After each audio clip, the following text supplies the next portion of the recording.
हाँ, प्रिय श्रोता बंधुओं, परम आदरणीय गुरुदेव माधव दास जी के चरणों में अभिनंदन वंदन नमन करते हुए मैं कवि ओम गायक जैन रानी यादव, ग्राम परसवा, पूरे बक्तावर, पोस्ट मिल्कीपुर, जिला अयोध्या। मेरा मोबाइल नंबर है 75 210 49 332। माधव दास जी ने श्री श्यामचरितमानस की रचना किया है, विश्व गुरु हो चुके हैं। आदरणीय जी के चरणों में नमन करते हुए आप लोगों के समक्ष मैं भजन और कुछ गीत भेज रहा हूं। त्रुटियों के लिए क्षमा चाहता हूं, अच्छाइयों के लिए आशीर्वाद की कामना है। आप सब बाबा बजरंगबली की एक वंदना सुने। भक्त बाबा से कहता है, जय बाबा बजरंगबली, तेरी शरण में आया हूँ।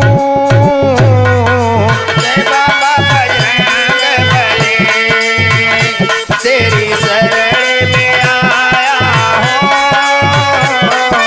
जय बाबा बजरंगबली, तेरी शरण में आया हूँ। जय बाबा बजरंगबली, तेरी शरण में आया हूँ। बाबा बजरंगबली, तेरी शरण में आया हूँ। जय बाबा बजरंगबली, तेरी शरण में आया हूँ। कीजिए कृपा स्वामी, कीजिए कृपा स्वामी, सिर चरण में झुकाया हूँ। कीजिए कृपा स्वामी, सिर चरण में झुकाया हूँ। कीजिए कृपा स्वामी, सिर चरण में झुकाया हूँ। लाल लंगोटी लाल तन, लाल लाल ध्वजा लहरे। लाल तन, लाल लाल ध्वजा लहरे। लाल लंगोटी लाल तन, लाल लाल ध्वजा लहरे। लाल मायंजन के, लाल मायंजन के, तुम्हें प्यार से बुलाया हूँ। लाल मायंजन के, तुम्हें प्यार से बुलाया हूँ।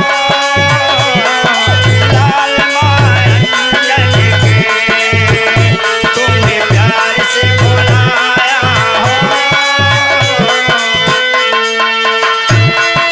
महाबली दुख हरता, मन मंदिर में वास करो।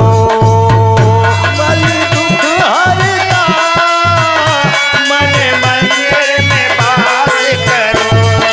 महाबली दुख हरता, मन मंदिर में वास करो। नाम जपूं आपका, हर नाम जपूं आपका, दुख दर्द भुलाया हूँ। नाम जपूं आपका, दुख दर्द भुलाया है।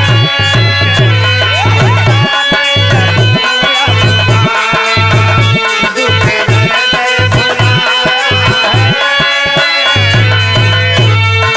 जग सारा पूजा करे, जय पवन पुत्र बोले।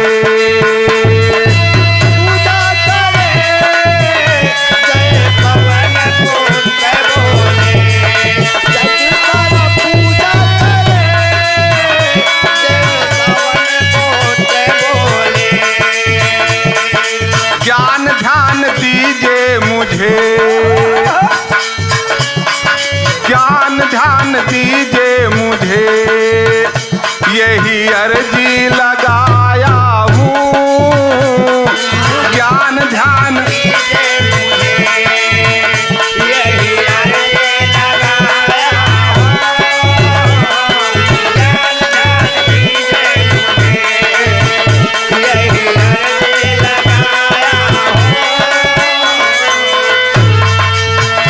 गुरु माधव राम मेरे पूजा से महान बने।